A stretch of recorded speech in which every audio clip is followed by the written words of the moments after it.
Trek to Yomi is a side-scrolling hack-and-slash indie game made by Flying Wild Hog, published by Devolver Digital, set in feudal Japan where samurais protect villagers from bandits. The whole game has that Kurosawa black and white theme to it.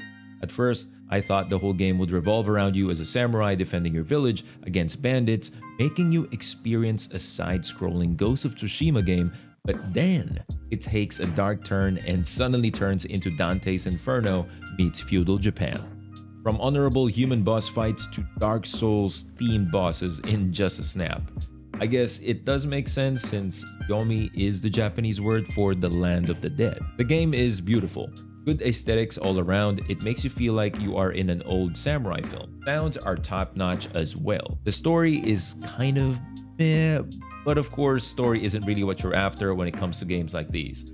We're in for looks and gameplay, or maybe just me. The game has 4 difficulties. The first time I experienced the game was in Ronin difficulty. It's the hardest difficulty you can play the game on if you haven't finished it once. Not meant to flex, it's just my preference in games like these since I really like to immerse myself in a game's mechanics. The game does not have any level up feature. Skills, combos, weapons, and additional health and stamina are technically picked up throughout the game. The normal enemies that you will encounter along the way don't have any visible health bars, but mostly die in 4 to 5 light attacks, or 2 standard heavy attacks. You can guard with your sword and also parry.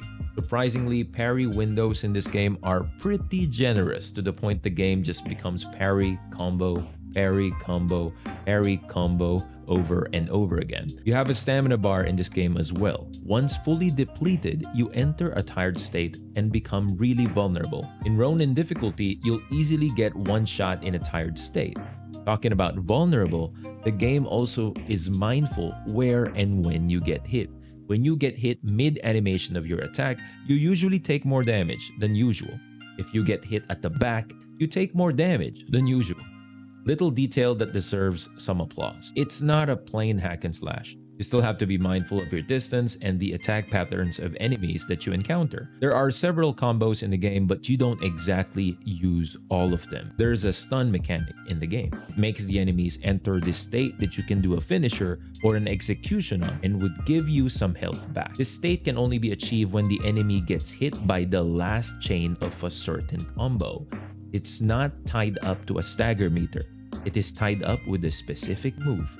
Regardless of the enemy type in front of you, if they are not a boss or an enemy with a shield, they would easily get stunned and then you can execute them. These combos allow you to cheese the normal enemies. This aspect of the game screams out mediocrity in game development, if you ask me. Ranged weapons exist in the game such as bows, darts, and a musket, but in my playthrough, I rarely use them.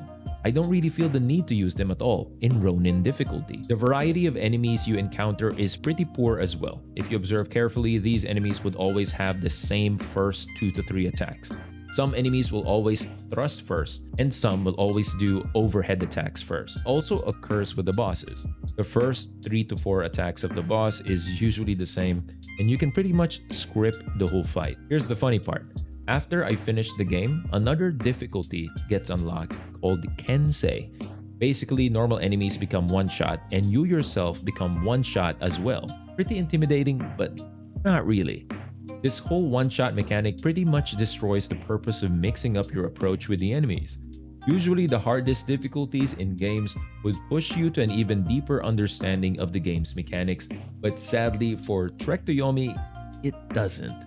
Because since everything in the game except bosses are one-shot, you don't have to care about the type of enemy you're going up against. No need to switch up combos. Ranged weapons become ultra cheese since it only takes one hit for all enemies to die, except bosses. The bosses you would think would be harder in Kensei difficulty. Thing is, indeed, you will die in one shot, but your damage to bosses is also increased. It's like you're playing the game in heroics mode. You'll die in one shot, but you deal a load of damage.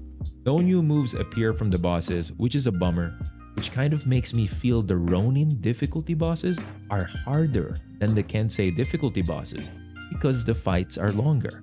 Trek to Yomi is available in Xbox Game Pass. In the Southeast Asia Steam store, it is priced at around $10. And for the majority, I guess, is around $20. I'm a weeb, sucker for samurai films, sucker for any story that involves revenge, but sadly, I would not recommend this game if you will pay more than $10 for it. Checking it out on Xbox Game Pass is a no-brainer. $20 for this game is no for me. I give it a 3 out of 5. Check it out if you want a quick side-scrolling Ghost of Tsushima game with no replayability. Beautiful game, but really falls behind with the gameplay. Thank you for watching the video.